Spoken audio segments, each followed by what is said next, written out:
नमस्कार। सुबह 10 बजे के समाचारों में आपका स्वागत है। मैं हूं अनिल त्रिपाठी। सबसे पहले नजर हेडलाइंस पर।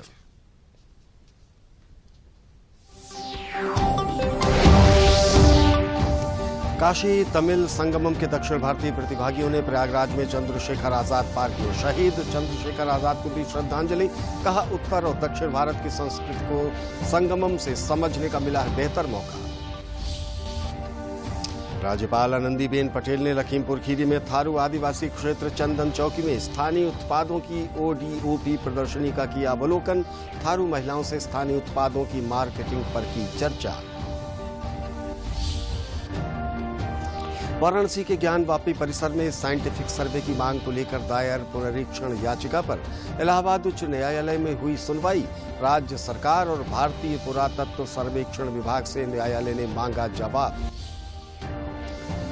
बुंदेलखंड में ललितपुर के किसान प्रधानमंत्री नरेंद्र मोदी की आत्मनिर्भर भारत योजना से जुड़कर जैविक हल्दी की खेती से बढ़ा रहे हैं आमदनी।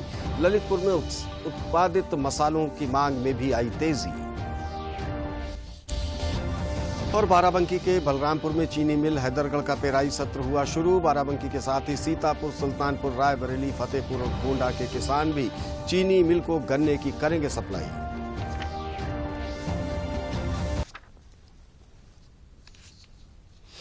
दूरदर्शन समाचारों में आप सबका स्वागत है।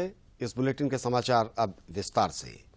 काशी तमिल संगमम कार्यक्रम में शामिल होने आए तमिल छात्रों ने प्रयागराज में चंद्रशेखर आजाद पार्क में शहीद चंद्रशेखर आजाद की प्रतिमा पर फूल मालाएं चढ़ाकर उनको श्रद्धासुमन अर्पित करते हुए अमर शहीद के बलिदान को याद किया। इससे पहले प्रयागराज पहुंचने पर तमिल पर्यटक छात्रों का प्रयागराज की मेयर अभिलाषा गुप्ता ने गंगा जल कलश और अंग वस्त्रम देकर स्वागत किया। तमिल पर्यटक छात्रों ने अपनी उत्तर भारत की यात्रा के अनुभव साझा करते हुए बताया कि ये तमिल संगमम कार्यक्रम लगातार होना चाहिए।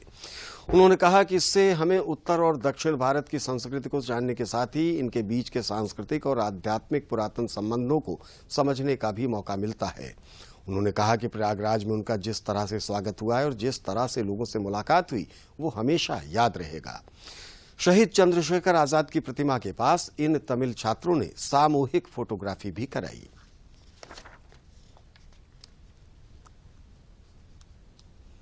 देखिए, माननीय प्रधानमंत्री जी का जो एक भारत श्रेष्ठ भारत का जो सपना है, उस सपने को हम सब साकार होते देख रहे हैं उनके इस कार्यों के द्वारा। जिस तरह से उन्होंने उत्तर भारत को पूरा एकजुट करने का कार्यक्रम किया है और आज ये हमारा जत्था जो है काशी से चलकर आया था और काशी में गंगा स्नान किया, उसने वहाँ पर गंगा आरती करने का काम किया और फिर यहाँ कर संगम का स्नान किया और हमारे लेटे हुए हनुमान जी का दर्शन किया और साथ में यहाँ पर उन्होंने भोजन किया। और उसके बाद चंद्रशेखर आजाद जो कि एक ऐसा पार्क है जो मुझे लगता है कि उत्तर प्रदेश में कहीं ऐसा पार्क नहीं है, उसका भ्रमण करने का काम किया। अनुभव बहुत अच्छा रहा और मुझे बस ये कहना है कि प्रयागराज में जो इतना वेलकम मिला, हमें जो स्वागत हुआ है, वो हमें ऐसा कभी नहीं लगा कि हम कोई और स्टेट से आए हैं। हमें यही फीलिंग हुई थी कि हम यहाँ के हैं और हमें इतना प्यार मिला यहाँ पे। सच में प्रयागराज का जो स्वागत होता है वो तो एक अलग लेवल का होता है और बहुत अच्छा लगा। हम लेटे हुए हनुमान का दर्शन किया, वहाँ का जो स्वागत उनको मिला वो बहुत यानी गदगद हो गए। अब यहाँ पर महापौर के द्वारा जो कुछ अभिवादन हुआ इससे भी बहुत खुश हो गए हैं। तो अभी उनको देरी हुई इसलिए वो निकल रहे हैं। सबके सब बहुत खुश हैं और एक सद्भावना लेके जा रहे हैं। हम त्रिवेणी संगम पे नहाए थे और फिर बोटिंग सब कर चुके हैं और अभी स्वामी नारायण का मंदिर गए थे और हनुमान जी का दर्शन भी हुआ है हमका। और इधर चंद्रशेखर आज़ाद का ये प्रतिमा है, इधर है। हम बहुत अच्छी लग रही है, एक देश की वो झलक आ रही है हमको। बहुत अच्छी तरह से इन लोगों ने हमारी स्वागत भी किया है, बहुत अच्छी लग रही है हम। तमिल काशी संगमम में शामिल हुए दक्षिण भारतीय प्रतिभागियों के कल अयोध्या पहुंचने पर भी उनका भव्य स्वागत किया गया था। अवधी नृत्य और सांस्कृतिक प्रस्तुतियों के प्रदर्शन ने तमिल काशी संगमम के दक्षिण भारतीय प्रतिभागियों के अयोध्या प्रवास को यादगार बना दिया। तमिलनाडु के अतिथि भगवान राम की धराधाम पर पहुंचकर मोदी और योगी सरकार को धन्यवाद दे रहे हैं। अपनी इस धार्मिक और आध्यात्मिक यात्रा का श्रेय प्रधानमंत्री नरेंद्र मोदी के एक भारत श्रेष्ठ भारत की परिकल्पना को देते हुए डेलीगेशन के सदस्यों ने प्रधानमंत्री के प्रति आभार व्यक्त किया।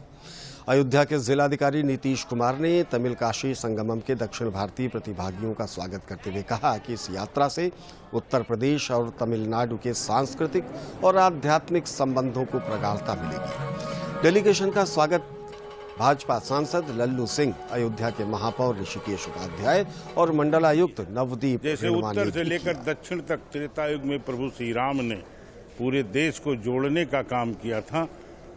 एक राष्ट्र और श्रेष्ठ राष्ट्र के रूप में, वैसे ही माननीय नरेंद्र मोदी जी ने उन्हीं के पद चिन्हों पर चलते हुए आज पूरे देश को भारतीय संस्कृति मर्यादा के प्रतीक जो प्रभु श्री राम है, उनकी नगरी में इस डेलीगेशन को भेजा है। हम सब अयोध्यावासी उनका स्वागत करते हैं, हार्दिक स्वागत करते हैं और विश्वास करते हैं कि वह यहाँ पर वह प्रभु श्री राम का दर्शन करके जाएंगे और तमिलनाडु में अपने क्षेत्र के सभी वासियों को अयोध्या के बारे में विस्तृत रूप से बताने का काम। 12 ग्रुप्स हम लोग के अलग अलग दिनों में आएंगे तमिलनाडु से और अलग अलग ग्रुप्स रहेंगे और वो अयोध्या, वाराणसी और प्रयागराज का भ्रमण कर रहे हैं और यहाँ के कल्चर से रूबरू होंगे। और सबसे महत्वपूर्ण है जो तमिलनाडु और उत्तर प्रदेश में जो सांस्कृतिक संबंध है उसको प्रगाढ़ता मिलेगी, उसको बल मिलेगा और जो सांस्कृतिक समन्वय है उसकी एक नई मिसाल कायम होगी। और हमेशा से नॉर्थ इंडिया और साउथ इंडिया में जो एक संबंध है, जो तत्व जो सीखे जाते हैं एक दूसरे में, जो विशेषता है उसको देख के आत्मसात करके कैसे बेहतर एक भारत का निर्माण हो सकता है सांस्कृतिक संबंध के द्वारा, वो इसका एक नींव है, इसकी कड़ी है।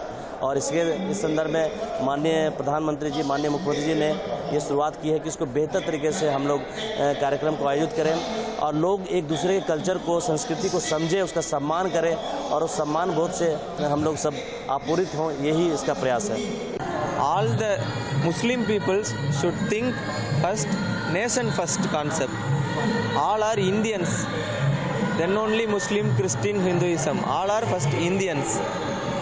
And also the ancestors of Muslims and Hindus were fighting in those days. But now, on behalf of our Honorable Prime Minister Narendra Modi ji, we all should be united. Hindus, Muslims, Christians should be united. Then only we can achieve our unity strength. Ek Bharat, Shestra Bharat concept lead by Modi. Varanasi में काशी तमिल संगमम के महाव्यापी कार्यक्रम को देखते हुए सूचना एवं प्रसारण मंत्रालय, भारत सरकार की तरफ से 1 माह के लिए DAVP द्वारा एक मल्टीमीडिया प्रदर्शनी लगाई गई है, जिसमें आजादी से जुड़े ज्ञात और अज्ञात स्वतंत्रता सेनानियों के साथ ही सैन्य कलाकारों के चित्र भी दर्शाए गए हैं। इसमें दक्षिण भारत के कलाकारों तथा काशी के ऐतिहासिक व सांस्कृतिक स्थलों को दिखाया गया है। दक्षिण भारत व काशी के प्राचीन संबंधों को दर्शाते सूचना और प्रसारण मंत्रालय द्वारा प्रकाशित पत्र एवं साहित्य को भी लोग काफी उत्सुकता से देख रहे हैं, जैसे न्यू इंडिया समाचार के प्रति खास जिज्ञासा देखने को मिल रही है। प्रदर्शनी काशी तमिल संगमम का जो 1 माह का ये कार्यक्रम है, इस कार्यक्रम की ही कड़ी में केंद्रीय संचार ब्यूरो, सूचना और प्रसारण मंत्रालय, भारत सरकार की तरफ से मल्टीमीडिया प्रदर्शनी लगाई गई है। इस प्रदर्शनी में चित्रों के माध्यम से, स्क्रीन टच के माध्यम से, डिजिटल तकनीक के माध्यम से आज़ादी के हीरोज़ और उसमें जो हमारे अनसंग हीरो हैं उनके बारे में, फिल्म जगत के विशेष करके तमिलनाडु से जुड़े जो हमारे हीरो हैं उनके बारे में प्रदर्शनी के माध्यम से लोगों को सूचनाएं दी जा रही हैं, जानकारियां दी जा रही हैं। एक्चुअली सब कुछ देखने के बाद मैंने ये एनालाइज किया कि काशी और तमिल के साथ एक वो इंटरेक्शन को रिलेट की गई हैं मैक्सिमम चीज़ें, जिससे टूरिस्ट अट्रैक्ट हो और हमारे बनारस प्लस तमिल दोनों के एक प्रमोट किया जाए, दोनों के कल्चर को, संस्कृति को प्रमोट कर जाए। बहुत सुंदर लग रहा है। जो प्राचीन समय में जो है सब हम सब जुड़े हुए थे, वो उसको पुनर्जीवित करने के लिए ये प्रदर्शनी, ये प्रोग्राम बहुत ही आवश्यक है और इसको से जो है हम सभी लोग पुनः एकत्रित होकर पुरानी संस्कृति और सभ्यता को आगे बढ़ा सकते हैं। काशी हिंदू विश्वविद्यालय के एमपी थिएटर मैदान में चल रहे काशी तमिल संगमम में आज आयोजित सांस्कृतिक संध्या में जहां उत्तर मध्य क्षेत्र सांस्कृतिक केंद्र प्रयागराज के कलाकारों द्वारा सरस्वती वंदना की गई, वहीं तमिलनाडु के कलाकारों ने अपनी प्रस्तुति से समा बांधा। दूसरी प्रस्तुति रही तमिल कलाकारों द्वारा थोड़ा ट्राइबल डांस। उसके बाद तमिल कलाकारों ने एक के बाद एक अपनी बेहतरीन प्रस्तुतियां दी। इस दौरान दूरदर्शन से बात करते हुए तमिलनाडु के कलाकार ने प्रधानमंत्री को धन्यवाद देते हुए कहा कि उनके कारण हम लोग यहां अपनी प्रस्तुति दे रहे हैं। यहां हम लोगों को बहुत सम्मान मिला और काशी के लोग बहुत अच्छे हैं। वहीं प्रस्तुति देखने आए राजेश कुमार ने दूरदर्शन से बात करते हुए प्रधानमंत्री नरेंद्र मोदी का आभार जताया, जिनके कारण यह कार्यक्रम काशी में संभव हो पाया।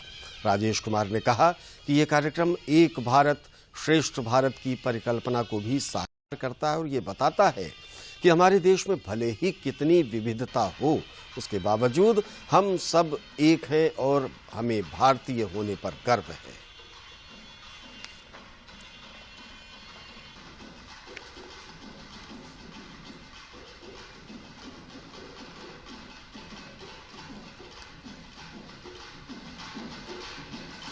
ये हमारे यशस्वी प्रधानमंत्री की सोच के स्वरूप काशी में आज जैसे पूरा लगता है कि साउथ इंडिया आया हुआ है और ये एक भारत और श्रेष्ठ भारत की परिकल्पना को साकार करता है।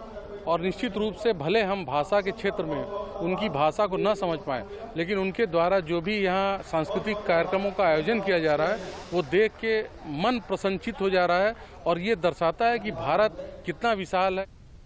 अभी तमिलनाडु से हम लोग कृष्णगिरी और तिरुपतूर मावटम, कृष्णगिरी मावटम 2 डिस्ट्रिक्ट से आए हम लोग को। हम तो अभी काशी कैसा लग रहा बोले तो बहुत अच्छी है काशी। नमस्कार कांची, वनकम काशी।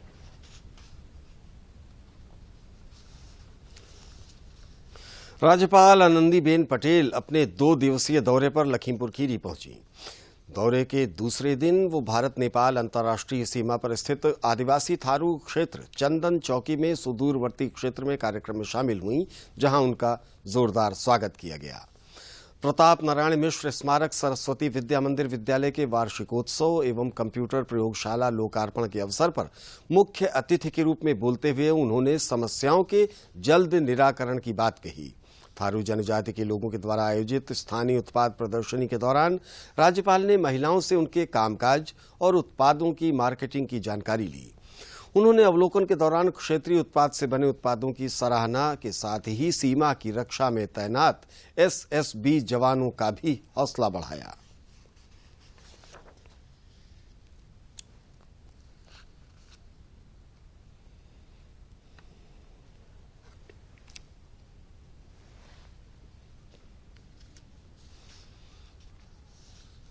प्रधानमंत्री नरेंद्र मोदी रोजगार मेले के तहत आज वीडियो कॉन्फ्रेंसिंग के माध्यम से के अलावा शिक्षक, व्याख्याता, nurse, nursing officer, doctor, pharmacist, radiographer और अन्य तकनीक तथा पैरामेडिकल पदों पर ही भर्ती की जा रही है। गृह मंत्रालय द्वारा भी विभिन्न केंद्रीय सशस्त्र पुलिस बलों में बड़ी संख्या में पदों की भर्ती की जा रही है। प्रधानमंत्री कर्मयोगी प्रारंभ मॉड्यूल का भी आज शुभारंभ करेंगे। ये मॉड्यूल विभिन्न सरकारी विभागों में सभी नए नियुक्तों के लिए एक ऑनलाइन ओरिएंटेशन पाठ्यक्रम है। इस पाठ्यक्रम में सरकारी कर्मचारियों के लिए आचार संहिता, कार्यस्थल में नैतिकता और अखंडता, मानव संसाधन नीतियां के साथ ही अन्य लाभ और भत्ते शामिल होंगे। रोजगार मेला सृजन के लिए सर्वोच्च प्राथमिकता देने की प्रधानमंत्री की प्रतिबद्धता को पूरा करने की दिशा में एक कदम है। इससे पहले रोजगार मेले के तहत अक्टूबर में 75,000 से अधिक नव नियुक्त लोगों को नियुक्ति पत्र सौंपे गए थे। मुख्यमंत्री योगी आदित्यनाथ ने कल गुजरात के पोरबंदर और सोमनाथ की पावन धरा खेड़ा में भाजपा के स्टार प्रचारक के रूप में चुनाव प्रचार किया। एक रैली को संबोधित करते हुए मुख्यमंत्री ने कहा कि उत्तर प्रदेश में डबल इंजन की सरकार ने प्रदेश को विकास के पथ पर तेजी से बढ़ाया है और अपराध तथा अपराधियों पर काबू पाया है। मुख्यमंत्री ने दावा किया कि गुजरात के पोरबंदर में राष्ट्रवाद की प्रचंड लहर चल रही है। उन्होंने कहा कि भाजपा के सुशासन और विकास के प्रति अटूट जनविश्वास के चलते गुजरात चुनाव में भाजपा की प्रचंड जीत हो सुनिश्चित है। उन्होंने पोरबंदर वासियों का बड़ी संख्या में भाजपा को जन समर्थन देने के लिए धन्यवाद ज्ञापित किया। केंद्रीय वित्त मंत्री निर्मला सीतारमण द्वारा कल से बजट पूर्व बैठकों की शुरुआत कर दी गई है। वित्त मंत्री ने उद्योग जगत के नेताओं और बुनियादी ढांचे और जलवायु परिवर्तन के विशेषज्ञों के साथ परामर्श किया। 2023-24 के बजट बनाने में हितधारकों से सुझाव के लिए वित्त मंत्री की वर्चुअल बैठकें भी हो रही हैं। आज से वित्त मंत्री कृषि और कृषि प्रसंस्करण उद्योग, वित्तीय क्षेत्र तथा पूंजी बाजार के प्रतिनिधियों से मिलेंगी। 24 नवंबर को स्वास्थ्य, शिक्षा, जन और स्वच्छता सहित सामाजिक क्षेत्र के विशेषज्ञों के अलावा सेवा क्षेत्र और व्यापारिक संगठनों के प्रतिनिधियों से भी वो मुलाकात करेंगी। सभी सुझावों पर 2023-24 के बजट में गौर किया जाएगा, जिसे वित्त मंत्री 1 फरवरी को संसद में पेश करेंगी।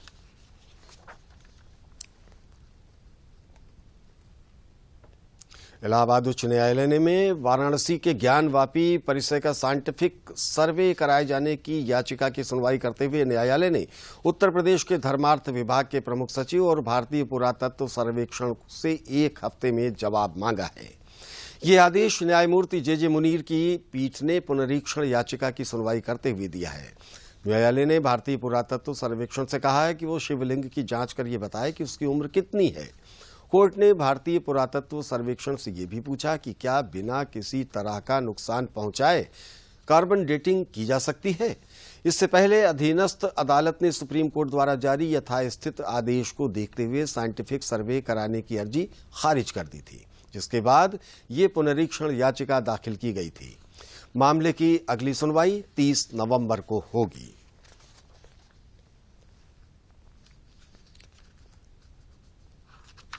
आज हमारी कार्बन डेटिंग को लेके लोअर कोर्ट ने जो एप्लीकेशन रिजेक्ट की थी, उसके अगेंस्ट में हमने हाई कोर्ट में रिवीजन फाइल की है।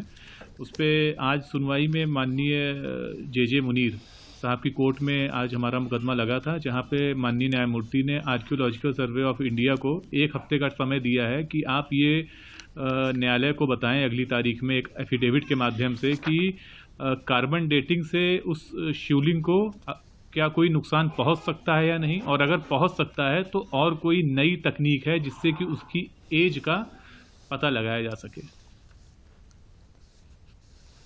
समाचारों का सिलसिला भी जारी रहेगा, लेकिन एक छोटे से विराम के बाद। चेक जाना पड़ेगा। अरे गेम छोड़ के 1 महीना हो गया कंप्लेंट किए हुए, बैंक रिफंड ही नहीं कर रहा है। कंप्लेंट करनी है। अरे बैठिए बैठिए, यहीं से कर लीजिए आरबीआई के ऑम्बुड्समैन को। कैसे? आरबीआई अधिकृत बैंक, एनबीएफसी या डिजिटल लेन देन के जितने भी प्लेटफॉर्म्स हैं, उनकी शिकायत आप कर सकते हैं घर बैठे बैठे। आरबीआई के सीएमएस पोर्टल पर। ये हो गया चेकमेट। कंप्लेंट करेंगे क्या? आरबीआई कहता है जानकार बनिए, सतर्क रहिए। विराम के बाद आपका पुनः स्वागत है। आप देख रहे हैं दूरदर्शन समाचार। ललितपुर जनपद के अरुण ने कृषि में स्नातक की डिग्री लेने के बाद बाहर जाने की बजाय अपने ही जनपद के किसानों को साथ लेकर मसाला उत्पादक संगठन बनाया। प्रधानमंत्री नरेंद्र मोदी की आत्मनिर्भर भारत योजना से जुड़ने के बाद उन्होंने अदरक और हल्दी के लिए मशहूर ताल बेहट की मंडी से जुड़े 400 से अधिक किसानों को मसाला उत्पादन के लिए प्रेरित भी किया। ताल बेहट की मिट्टी और जलवायु के विशेषज्ञ अरुण कुशवाहा के इन प्रयासों के चलते ही कलेश्वरा कला ग्राम सहित सैकड़ों किसान हल्दी की जैविक खेती के लिए साथ साथ मसाले के प्रसंस्करण में भी आगे आने लगे हैं। अरुण के वोकल फॉर लोकल अभियान से जुड़कर किसानों की हल्दी पाउडर की मांग बबीना, झांसी सहित ललितपुर के स्थानीय बाजारों में भी हो रही है। लगभग हमारे 300 से 400 किसान हल्दी पर काम कर रहे हैं और हम लोग इस साल एफपीओ के माध्यम से एक प्रोसेसिंग यूनिट लगाने के विचार में है और हो सकता है इस साल हम लोगों की 2 या 3 महीने में यूनिट तैयार हो जाएगी। पहले हल्दी अदरक लगाते थे, पहले हमें कोई लाभ नहीं मिला है, घाटों ही घाटों खाया है। अब हल्दी को खेती करके उसको मंडी पे बेचना बंद कर दिया, घर उबाल करके उसको सुखा के पीस के पाउडर बना के मैंने बेचा है, तो उसमें हमें बहुत ज्यादा लाभ मिली। यहाँ 10-12 रुपया किलो देते थे गीली वाली और पीस के पाउडर बेचते हैं तो 180 रुपया किलो में हमने बाजार में बेचा है। इसमें हमने किसानों को अपने साथ जोड़ते हुए उनको मसाले की खेती के लिए प्रेरित कहते हुए, जिसमें हमने हल्दी लिया है और हल्दी में किसानों को उन्नत बीज कैसे प्राप्त किया जाए, कैसे उनके जैविक खेती की तरफ उनको ले जाया जाए और किस तरह से उनको फसल की अधिक से अधिक मूल्य दिलाकर उनको लाभ पहुंचाया जाए, इसके ऊपर हम लोग कार्य कर रहे हैं। इसी खबर पर और जानकारी के लिए चलते हैं बुंदेलखंड के ललितपुर में मौजूद दूरदर्शन संवाददाता अवनीश त्रिपाठी के पास। अवनीश, आप सुन पा रहे हैं मुझे? जी जी।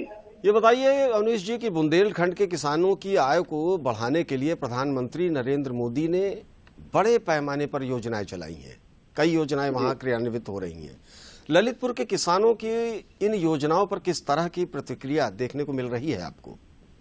जी, अनिल जी बता दें कि प्रधानमंत्री नरेंद्र मोदी द्वारा जो किसानों के हित में बुंदेलखंड के खास तौर से किसानों की जो समस्याएं थी उसको दूर करने के और उनकी इनकम बढ़ाने के लिए जो भी प्रयास किए हैं उनका खासा असर यहाँ पे दिख रहा है। चाहे प्रधानमंत्री सिंचाई योजना की बात करें या किसानों की जो प्रोत्साहन की खेती की बात करें, जो जैविक खेती की ओर बढ़ाने की बात करें या परंपरागत फसलों से हटकर जैसे मसाले की उन्नत खेती के लिए किसान आए हैं, उसका फायदा किसानों को काफी मिल रहा है। सर हम यहाँ बताएं कि जो तालबेहट हमारा क्षेत्र है, जो वहाँ की अदरक और हल्दी की जो मंडी है वो समूचे बुंदेलखंड भर में सबसे बड़ी मंडियों के रूप में जानी जाती है।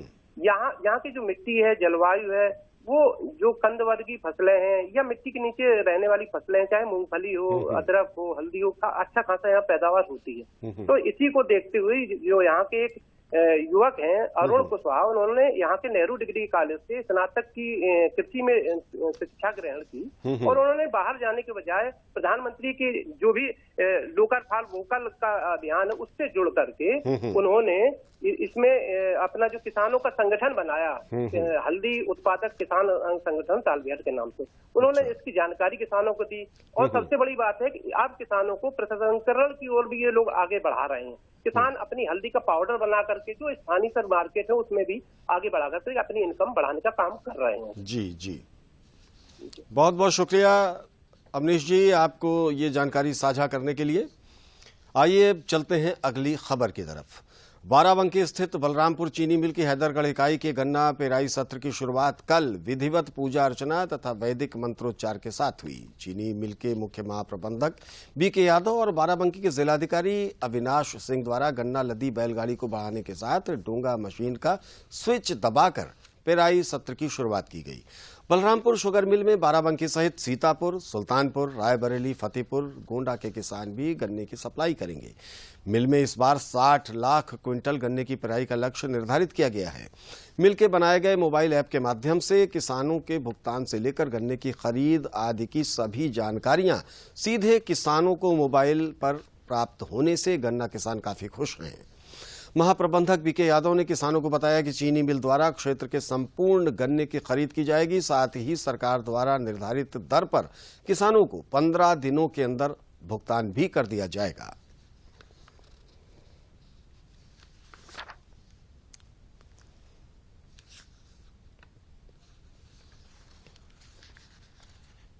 चीनी मिल काफ़ी पुरानी है और अपने क्षमता अनुसार जो यहाँ पर पेराई होती है, कई जिलों का यहाँ क्षेत्र भी पड़ता है, बाराबंकी, रायबरेली, लखनऊ। तो जो यहाँ के हमारे जितने भी किसान भाई हैं, सर्वप्रथम तो उनको हार्दिक शुभकामनाएं। चीनी मिल के संचालकों को हार्दिक शुभकामनाएं कि पेराई सत्र का आज शुभारंभ हो रहा है। तो पिछले साल का गन्ना मूल्य भुगतान और समिति का कमीशन हमने नियमानुसार 15 दिन का समय होना चाहिए। यानी अगर कोई किसान चीनी मिल को गन्ना सप्लाई करता है तो 15 दिन के अंदर उसका भुगतान होना चाहिए, यानी 15 दिन के अंदर। बट हम लोगों ने पिछले साल 7-7 दिन के अंदर ही हम लोगों ने गन्ना मूल्य का भुगतान किया और इस बार भी नियमानुसार 15 दिन पर होना चाहिए, लेकिन इस बार भी हम 7 दिन से और 8 दिन के बीच में गन्ना मूल्य का भुगतान करने का हम लोगों ने लक्ष्य लेकर के चले। अन्य खबरों की तरफ बढ़ने से पहले आइए निगाह डाल लेते हैं उत्तर भारत के तेजी से बदल रहे मौसम की तरफ। उत्तर भारत में पर्वतीय क्षेत्रों में सर्द हवाएं चलने और बर्फबारी के चलते उत्तर प्रदेश के अधिकांश भागों में ठंड अपने तेवर तीखे करने लगी है। सवेरे और शाम कोहरा और ठंडी हवाओं से जनजीवन पर असर पड़ रहा है और सड़कें सूनी दिखने लगी हैं। लोग गर्म कपड़े पहनकर ही घरों से बाहर निकल रहे हैं। लखनऊ में मौसम विभाग के अनुसार आज का अधिकतम तापमान 28 डिग्री और न्यूनतम तापमान 13 डिग्री सेल्सियस रहने का अनुमान है।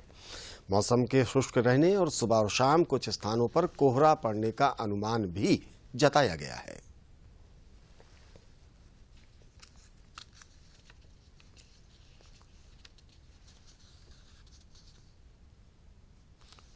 मौसम के बाद आइए अब देखते हैं आकांक्षी जिले की खबर।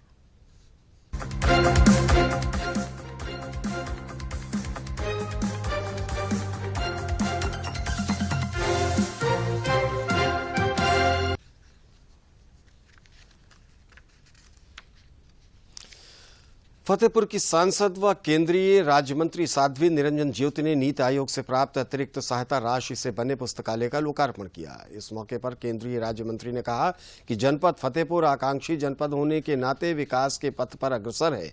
इसी क्रम में नीति आयोग से प्रदत्त अतिरिक्त सहायता राशि के द्वारा 49.86 लाख रुपए की लागत से इस आधुनिक पुस्तकालय का लोकार्पण किया गया है।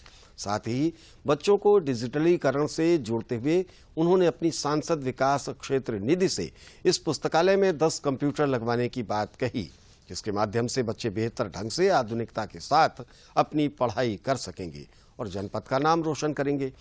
उन्होंने कहा कि मुझे उम्मीद है कि इन प्रयासों से जनपद फतेहपुर बहुत ही जल्द आकांक्षी जनपद से महत्वाकांक्षी जनपद बन सकेगा। 2019 के बाद जो हमने 19 तक काम शुरू किए थे, आज वो फतेहपुर में भवन के रूप में खड़े हो रहे हैं। ये क्योंकि पर्सनल डिस्ट्रिक्ट था और हमारा जनपद विकास दर में उत्तर प्रदेश में आज पहले स्थान पर प्राप्त हो चुका है और देश के अंदर 5वां स्थान।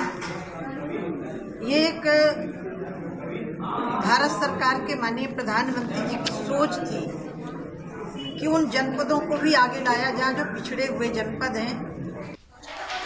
ऐसा होना भी चाहिए सबके लिए, क्योंकि बहुत सारे ग्रामीण इलाके से बच्चे आते हैं जिनको इस तरह की सुविधाएं नहीं उपलब्ध होती हैं और न ही ऐसा माहौल मिल पाता है कि वो पढ़ाई कर पाएँ। तो ये बहुत अच्छा माहौल हमें मिल रहा है और काफ़ी टीचरों का जो यहाँ पे है वो काफ़ी सहयोग भी करते हैं और काफ़ी अच्छा माहौल देते हैं।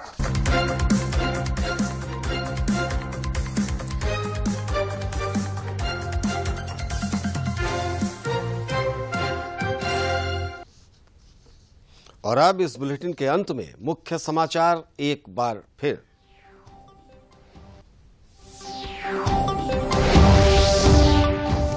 काशी तमिल संगमम के दक्षिण भारतीय प्रतिभागियों ने प्रयागराज में चंद्रशेखर आजाद पार्क में शहीद चंद्रशेखर आजाद को दी श्रद्धांजलि। कहा, उत्तर और दक्षिण भारत की संस्कृति को संगमम से समझने का मिला है बेहतर मौका। राज्यपाल आनंदीबेन पटेल ने लखीमपुर खीरी में थारू आदिवासी क्षेत्र चंदन चौकी में स्थानीय उत्पादों की ODOP प्रदर्शनी का किया अवलोकन। थारू महिलाओं से स्थानीय उत्पादों की मार्केटिंग पर की चर्चा। वाराणसी के ज्ञानवापी परिसर में साइंटिफिक सर्वे की मांग को लेकर दायर पुनरीक्षण याचिका पर इलाहाबाद उच्च न्यायालय में हुई सुनवाई। राज्य सरकार और भारतीय पुरातत्व सर्वेक्षण विभाग से न्यायालय ने मांगा जवाब। बुंदेलखंड में ललितपुर के किसान प्रधानमंत्री नरेंद्र मोदी की आत्मनिर्भर भारत योजना से जुड़कर जैविक हल्दी की खेती से बढ़ा रहे हैं आमदनी। ललितपुर में उत्पादित मसालों की मांग में भी आई तेजी। और बाराबंकी के बलरामपुर में चीनी मिल हैदरगढ़ का पेराई सत्र हुआ शुरू। बाराबंकी के साथ ही सीतापुर, सुल्तानपुर, रायबरेली, फतेहपुर और गोंडा के किसान भी चीनी मिल को गन्ने की करेंगे सप्लाई। इसी के साथ हमारा ये समाचार बुलेटिन अब यहीं पर समाप्त हुआ। आप सब अपना बहुत बहुत ख्याल रखिए। नमस्कार।